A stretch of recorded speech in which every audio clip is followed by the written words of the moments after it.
बाहर बरामदे में सावित्री देवी अपनी बेटी नैना के साथ खड़ी थी। दोनों के चेहरे पे बनावटी चिंता और आंखों में छिपी उत्सुकता साफ झलक रही थी। लेकिन सच तो ये था कि बेटे बहू का झगड़ा उनके दिल को सुकून दे रहा था। अंदर से अचानक कबीर की भारी और तमतमाई हुई आवाज़ गूंजी, अरे नौकरी करती हो तो क्या कोई पहाड़ तोड़ने का काम करती हो? तुमने तो ये रोज रोज का नाटक ही बना लिया है और ऐसा दिखाती हो कि जैसे तुम इस घर की अकेली करता धरता हो। अरे छोटी सी नौकरी है तुम्हारी, तुम कोई पहाड़ तोड़ने का काम नहीं करती हो। तन्वी जो अब तक खुद को संभाले बैठी थी, उसकी बात सुनकर तिलमिला उठी और पलट कर बोली, तो तुम कौन सा पहाड़ तोड़ रहे हो कबीर? दिन भर दोस्तों के साथ घूमना, शाम को घर आकर हुक्म चलाना, यही तुम्हारी नौकरी है? कबीर की आंखें गुस्से से लाल हो गई। उसने दांत पीसते हुए कहा, ज़्यादा जुबान मत चलाओ। तुम्हारी नौकरी कोई बहुत बड़ी नौकरी नहीं है। इस छोटी सी तनख्वाह के लिए तुमने घर को ताक पर रख दिया है, एक छुट्टी तक नहीं लेती। अरे मेरी बहन घर आई हुई है, माँ सामने बैठी है और तुम ऐसे अकड़ रही हो जैसे घर तुम्हारे पैसे से चल रहा हो। कल को माँ नहीं रहेगी तो क्या होगा? तुम तो मेरी बहन की इज्जत भी नहीं करोगी। तुम्हें अपनी नौकरी इतनी प्यारी है तो यहाँ रहने की ज़रूरत ही क्या है? बाहर खड़ी माँ बेटी ये सुनकर एक दूसरे की तरफ देखने लगी। सावित्री देवी ने मुंह पे हाथ रखकर हंसी दबाई और धीमी आवाज़ में नैना से बोली, देखा अब आएगा ऊँट पहाड़ के नीचे।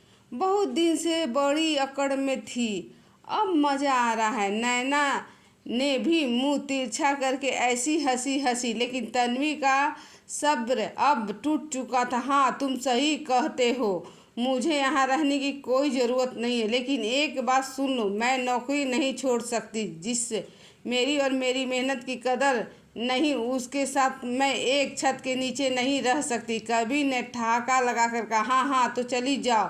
तुम्हारे बिना क्या घर नहीं चल सकता? तुम्हारी सैलरी से क्या सबका पेट भरता है? उससे तो बस तुम्हारा ही पेट भर सकता है। और वैसे भी मैं देखता हूँ तुम्हें तुम्हारे मैके में कौन रखेगा। यह सुनकर तन्वी तिलमिला गई। बस फिर क्या था, तन्वी ने झटके से दरवाज़ा खोल दिया। दरवाज़ा खुलते ही सामने खड़ी माँ बेटी को देखकर वह एक पल को ठिठक गई। सावित्री देवी ने बनावटी घबराहट दिखाते हुए कहा, हम तो बस देखने आ रहे थे कि इतना क्यों लड़ रहे हो? अरे जरा शर्म है कि नहीं? इतनी जोर से चिल्ला रहे हो कि पूरा मोहल्ला सुन रहा है। सावित्री देवी बोलती रही, मगर तन्वी बिना कुछ कहे रसोई में गई, एक गिलास पानी पिया और फिर सीधे कमरे में आकर अपने बैग में कपड़े रखने लगी। यह दृश्य देखकर सावित्री देवी की भवें तन गई। उन्होंने तुरंत आंखों से कबीर को इशारा किया। जैसे ही वह कमरे से बाहर निकली, कबीर भी पीछे पीछे आ गया। बाहर आते ही सावित्री देवी ने कहा, ये कहाँ जा रही है? अरे मैंने तो तुझे इसे सबक सिखाने को कहा था, घर से निकालने को थोड़ी कहा था। धमकी तक ठीक थी, लेकिन यह तो सच में जा रही है। घर कौन संभालेगा? कबीर ने झुठलाकर कहा, माँ मैं वही कह रहा हूँ जो आपने कहा था, अब बीच में मत बोलिए। इसे समझना चाहिए कि घर कैसे चलता है। तभी नैना ने भी बात में नमक डालते हुए कहा, माँ जाने दीजिए ना, भाई कुछ सोच समझकर ही कर रहा होगा। आखिर इस महारानी की अकल को ठिकाने जो लगाना है। अंदर कमरे में तन्वी बैग में कपड़े रख रही और बाहर तीनों के शब्द हवा में गूंज रहे थे। तन्वी बिना पीछे मुड़े अपना बैग कंधे पे डालकर मायके चली गई। कुछ पल तक घर में अजीब सी खामोशी छाई रही। फिर वही खामोशी सावित्री देवी की झुंझलाहट भरी आवाज़ से टूट गई। देखा चली गई ना, छुट्टी करने की ही तो बात थी। अब घर कौन देखेगा? कभी तू तो सुबह सुबह ऑफिस निकल जाएगा और मैं क्या अकेले इस पूरे घर को संभालूं?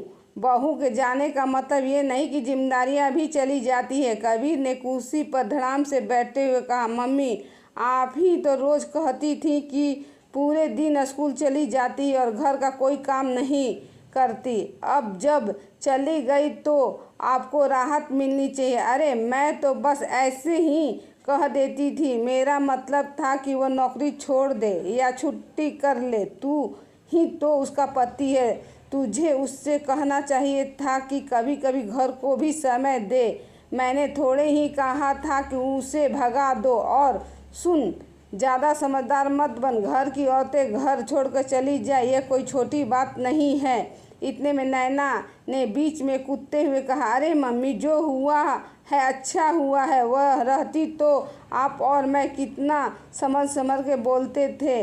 आवाज़ भी धीमी रखनी पड़ती थी, जैसे कोई पराया बैठा हो। अब हमारी बातें सुनने वाला कोई नहीं है। अब तो खुलकर सांस ले सकते हैं। सावित्री देवी ने नैना की तरफ तीखी नज़रों से देखते हुए कहा, अब तू ही तो कह रही थी कि जब तू आती है तो भाभी छुट्टी क्यों नहीं करती। तू ही तो चाहती थी कि वो घर में रहे और तेरी सेवा में लगी रहे, और अब जब वो चली गई तो खुश हो रही है। तू ही तो कहती थी कि मैं यहाँ आराम करने आई हूँ, काम करने नहीं। अब आराम भी चाहिए और काम भी कोई और करे, ये कैसी अक्ल है। नैना ने बेपरवाही से कंधे उचकाए। काम भी हो जाएगा मम्मी, इतना कौन सा पहाड़ टूट पड़ा है। अच्छा हुआ जो चली गई। देखते हैं उसके मायके वाले उसे कितने दिन रख पाते हैं।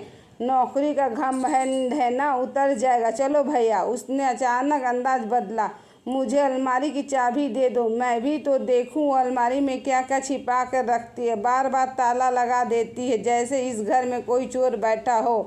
कबीर उठा और कमरे में जाकर अलमारी की चाबी ढूंढने लगा। चाबी नहीं मिली। कुछ देर बाद वह बाहर आया, बोला, नैना चाबी नहीं मिल रही है, लगता है वह चाबी अपने साथ ले गई है। ये सुनते ही सावित्री देवी की आंखों में जैसे आग सुलग गई। क्या चाबी ले गई? किस हक से?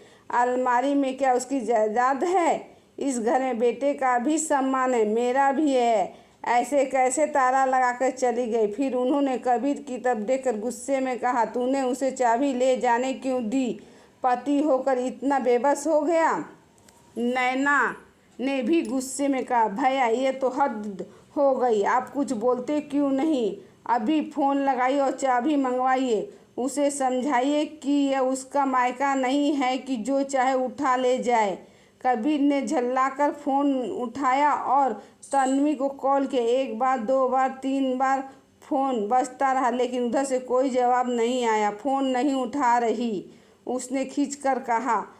अब तो सावित्री देवी सचमुच माथा पीटने लगी। हाय राम, जाने मेरे नसीब में कैसी बहू लिखी थी। खुद तो चली गई, ऊपर से घर को भी बंद करके चली गई। ये क्या दिखाना चाहती है? मायके जाकर जहर भरेगी सबके कानों में और यहाँ हमें बदनाम करके छोड़ेगी। इतने में दरवाजे के बाहर से आवाज़ आई, अरे सावित्री, अंदर हो कि नहीं? ये पड़ोसन सरला देवी की आवाज़ थी। आवाज़ सुनते ही सावित्री देवी की आंखें फैल गई। उन्होंने फुसफुसाकर कहा, लो, अब ये भी आ गई। लगता है मोहल्ले में खबर फैल गई। सरला के आने का मतलब साफ है, पूछताछ करने आई है। यह तो पूरे मोहल्ले की रिपोर्टर है। फिर उन्होंने कबीर की तरफ देखकर कहा, देखा, बहू के जाते ही तमाशा शुरू। नैना ने ओठ सिकुड़कर कहा, चलो मम्मी, मैं और आप ही चलते हैं, देखते हैं क्या पूछती है। इसे भी कोई मसाला चाहिए होगा। कबीर ने गुस्से में कहा, आप दोनों इस रिपोर्टर को संभालिए, मैं इधर तन्वी को फ़ोन करता हूँ। चाबी ले जाने की हिम्मत कैसे हुई, यह मैं उसे पूछूंगा। जैसे ही सावित्री देवी और नैना बाहर की तरफ बढ़ी, कबीर ने कमरे का दरवाज़ा अंदर से बंद कर लिया और फिर फ़ोन मिला। उधर दरवाजे पर सरला देवी खड़ी थी और इधर कमरे के भीतर कबीर का गुस्सा उबल रहा था। तन्वी ने बैग ऑटो में रखा और बैठते ही जैसे किसी दूसरी दुनिया में चली गई। ऑटो की खड़खड़ाहट के बीच उसे साफ याद आ रहा था कि कैसे नैना के आने का मतलब होता था ताने और उसकी नौकरी पर बार बार उठती उंगलियां। हर 15 दिन में नैना वही ड्रामा, मम्मी भाभी कहाँ है? मैंने कहा था ना, जब मैं आऊँ तो भाभी घर पे होनी चाहिए। और सावित्री देवी का वही जवाब, अरे मैं तो हमेशा ही कहती हूँ, लेकिन वह सुनती कहाँ है। नौकरी के पीछे ऐसे पड़ी रहती है जैसे घर कोई मिनिस्टर हो। इस बार तो नैना के आने से पहले ही फ़ोन पर फरमान सुना दिया था, मम्मी भाभी से साफ कह देना छुट्टी ले ले। मैं कुछ दिन सुकून से रहना चाहती हूँ, ढंग का खाना खाना चाहती हूँ। लेकिन जब नैना आई और तन्वी घर पे नहीं थी तो आग और भड़क गई। सावित्री देवी ने भी जैसे तय कर लिया था कि आज बहू को घेर कर ही दम लेगी। 4 बजे तन्वी स्कूल से लौटी तो बैग उतारने का मौका तक नहीं मिला। चप्पल निकाल ही रही थी कि सावित्री देवी ने कहा, बहू तुझे कितनी बार कहा है कि जब ननद आए तो घर पर रहकर इस छोटी सी नौकरी के लिए ऐसे भागती जैसे लाखों कमाती हो। आज मेरे सामने इतनी अकड़ दिखा रही है, कल को मेरे बाद क्या करेगी? मेरी बेटी की कदर भी नहीं करेगी। नैना भी पीछे नहीं रही, उसने कुर्सी में बैठे बैठे ताना मारा, भाभी मेरे आने पर आप छुट्टी क्यों नहीं करती? लगता है आपको अपनी ननद की कोई इज्जत ही नहीं है। सावित्री देवी ने तुरंत हामी भरी, हमारे ज़माने में ननद आए तो बहुएं सारा काम छोड़ देती थी, और एक यह है नौकरी के आगे इसे कुछ सोचता ही नहीं। तन्वी का धैर्य वहीं टूट गया। मम्मी जी मैं कितनी बार छुट्टी कर सकती हूँ, ये भी तो सोचिए। बार बार छुट्टी करूँगी तो नौकरी चली जाएगी। दीदी हर 15 दिन में आती हैं, तो क्या मैं हर 15 दिन में छुट्टी लूँ? नैना चिल्ला उठी, वाह, उल्टा चोर कोतवाल को डांटे, गलती तुम्हारी है और जुबान इतनी तेज। मेरी माँ से मेरे सामने बहस कर रही हो तो मेरे पीछे क्या करती होगी? यही इज्जत है इस घर में? तन्वी ने तुरंत पलटकर कहा, दीदी बात मत घुमाइए, मुद्दा छुट्टी का है और मैं छुट्टी नहीं कर सकती। सावित्री देवी ने कहा, तेरी नौकरी से घर नहीं चलता, आज आने दे कबीर को, मैं तेरी ये नौकरी छुड़वा कर ही रहूँगी। मैं भी देखती हूँ कौन मेरी नौकरी छुड़वाता है, तन्वी ने चुनौती भरे स्वर में कहा और कमरे में चली गई। उस दिन उसने न खाना खाया न किसी से बात की। शाम को चाय बनाई, दोनों को थमाई और अपना चाय लेकर चुपचाप कमरे में बंद हो गई। बाहर दोनों माँ बेटी एक दूसरे से कहती रही, देखो कितना नाटक कर रही है। शाम को कबीर आया तो सावित्री देवी ने जैसे शिकायतों का पिटारा खोल दिया, तेरी महारानी को छुट्टी नहीं करनी, कौन सी प्रधानमंत्री है, इनकी तनख्वाह से घर चलता है क्या? इतनी शिद्दत से नौकरी करती है, इतनी शिद्दत से ननद की सेवा कर लेती तो क्या बिगड़ जाता? कबीर के भीतर जमा गुस्सा फूट पड़ा। वो कमरे में जाते ही तन्वी पे बरस पड़ा और बाहर माँ बेटी कान लगाकर हर सब सुनती रही। ऑटो में बैठे बैठे तन्वी इन्हीं बातों में डूबी थी कि अचानक फ़ोन बजा। स्क्रीन पर कबीर का नाम चमक रहा था। उधर घर में सरला देवी आ धमकी थी, सावित्री आज तेरी बहू को अकेले जाते देखा, क्या बात है? अब तो सावित्री देवी घबरा गई, झट से गढ़ा, अरे उसकी माँ की तबीयत खराब है इसलिए गई है। सरला ने तुरंत टोका, तो बेटा घर में था, वह साथ क्यों नहीं गया? भला ऐसे समय में तुमने बहू को अकेले क्यों जाने दिया? अब सावित्री देवी झल्ला उठी, सरला अपने घर से मतलब रखो, मेरी बहू कहीं भी जाए तुम्हें क्या? महल्ले की खबरें जुटाने के चक्कर में मेरे घर में आग मत लगाओ। इतना सुनते ही सरला देवी मुंह बनाकर चली गई। दरवाज़ा बंद होते ही सावित्री देवी बोली, नैना जा चाय बना ले, सिर दर्द हो गया है। नैना झल्लाकर कहा, मम्मी सर में दर्द तो मुझको भी हो रहा है, अब चाय बनाना तो मुझे भी नहीं होगा। भाभी गई तो आप ही कह रही थी, अच्छा हुआ। सावित्री देवी भड़क उठी, तो फिर चाय कौन बनाएगा? उस वक्त तुम्हें उसके जाने से बड़ी खुशी हो रही थी, अब समझ में आया कि उसकी कमी क्या होती। अरे तू तो अपने घर चली जाएगी मगर मुझे तो चाय वही देगी। नैना ने मुंह बनाकर कहा कि भैया से कहती हूँ चाय बनाने को। यह कहकर नैना जब कबीर के कमरे के बाहर पहुंची तो अंदर से उसकी आवाज़ आई, तन्वी अब तुम तब तक मत आना जब तक मैं ना कहूँ, रोज़ रोज़ के झंझट से मैं भी थक गया हूँ। नैना को बस आराम चाहिए, तुम क्यों उसकी खातिर छुट्टी करोगी? ये सुनते ही नैना का चेहरा तमतमा गया, उसने दरवाज़ा पीटना शुरू कर दिया। सावित्री देवी भी दौड़ी आई, दरवाज़ा खुला, नैना चिल्लाई, मैंने सब सुन लिया, तुम दोनों ने मिलकर हमें बेवकूफ़ बनाए। कबीर हक्का भक्का रह गया। सावित्री देवी ने कभी बेटे को देखा कभी बेटी को, फिर बिना कुछ कहे ड्राइंग रूम में जाकर बैठ गई। घर में सन्नाटा था। नैना बार बार सावित्री देवी से कह रही थी लेकिन सावित्री देवी सोफे पर चुपचाप बैठ गई। वह तुनक कर बोली, अब चुप क्यों हो गई मम्मी? अपने बेटे को कुछ कहती क्यों नहीं? पहले तो बहू ही कम नहीं थी, अब तो आपका बेटा भी पूरा जोरू का गुलाम बन चुका है।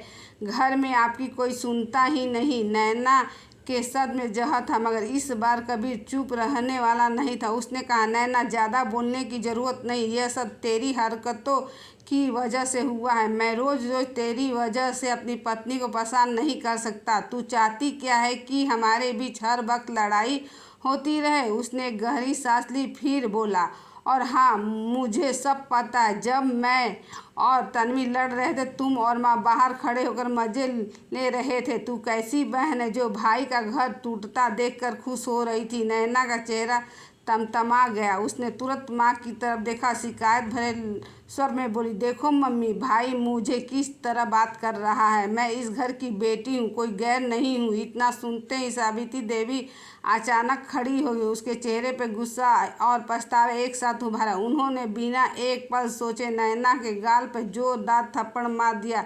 थप्पड़ की आवाज़ कमरे में गूंज गई। बिल्कुल सही कह रहा है कभी, सावित्री देवी कठोर आवाज़ में बोली, और मुझे भी यही करना चाहिए था, लेकिन ये मेरी गलती थी कि मैं अब तक चुप रही। फिर उन्होंने आंखों में आंसू, आवाज़ में मजबूती के साथ कहा, अच्छा हुआ मुझे समय रहते समझ आ गया। उन्होंने कबीर की ओर मुड़कर कहा, कबीर, तू अभी इसी वक्त जाकर तन्वी को लेकर आ। और उसको इतना कहकर उन्होंने नैना की ओर उंगली उठाई, इसको तो मैं देख लूँगी। ये हमारे घर में आग लगाने आई थी और आग लगा भी रही थी।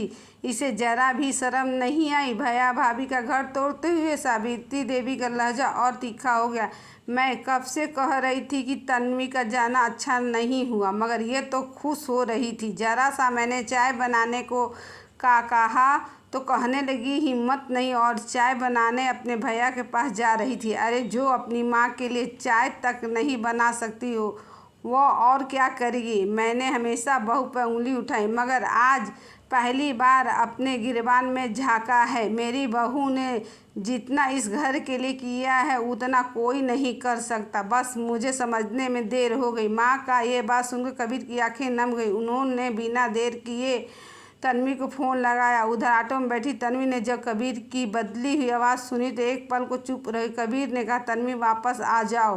तन्वी ने ऑटो वालों को लौटने को कहा और कुछ ही देर में घर के सामने खड़ी थी। दरवाज़ा खुलते ही सावित्री देवी उसके सामने आ गई। उन्होंने कांपते हाथ जोड़ दिए और कहा, बहू, मुझे माफ़ कर दे। मैंने तुझे समझा नहीं, तेरी मजबूरी नहीं देखी। मैं ही गलत थी। तन्वी की आंखों में आंसू बह निकले। वह कुछ कह नहीं पाई, बस चुपचाप से झुका लिया। उसी वक्त नैना गुस्से से अपना बैग उठाकर बोली, ठीक है, मैं चलती हूँ, अब यहाँ मेरी कोई जगह नहीं, और बिना पीछे देखे घर से निकल गई। नैना के जाते ही सावित्री देवी ने तन्वी का हाथ थाम लिया था और पहली बार महसूस किया, सच को स्वीकार करना ही सबसे बड़ा समाधान होता है। उन्होंने तुरंत अपने बहू से माफ़ी मांगी। तन्वी अब कबीर की तरफ देखकर मुस्कुरा रही थी कि आज एक झूठे नाटक ने किस तरह से घर को बदल कर रख दिया। आंखों ही आंखों में वह कबीर को धन्यवाद दे रही थी, जिसे बंद कमरे में इशारों से कहा कि तुम सच में चली जाओ, तभी इन दोनों को अकल आएगा। और सावित्री देवी को सचमुच समय रहते अकल आ गई। कहानी का सार, अक्सर हम सोचते हैं कि घर की शांति के लिए बहू को ही झुकना पड़ेगा, लेकिन सावित्री देवी जैसी सास बताती हैं कि गलती का कोई रिश्ता नहीं होता। गलत को गलत कहना ही असली रिश्ता निभाना है। एक थप्पड़ ने बेटी को रास्ता दिखाया और एक माफ़ी ने बहू को घर से जोड़ दिया। सवाल, अगर आप सावित्री देवी की जगह होते तो क्या आप भी बेटी पे हाथ उठाकर बहू को घर वापस लाते, या चुप रहकर घर टूटते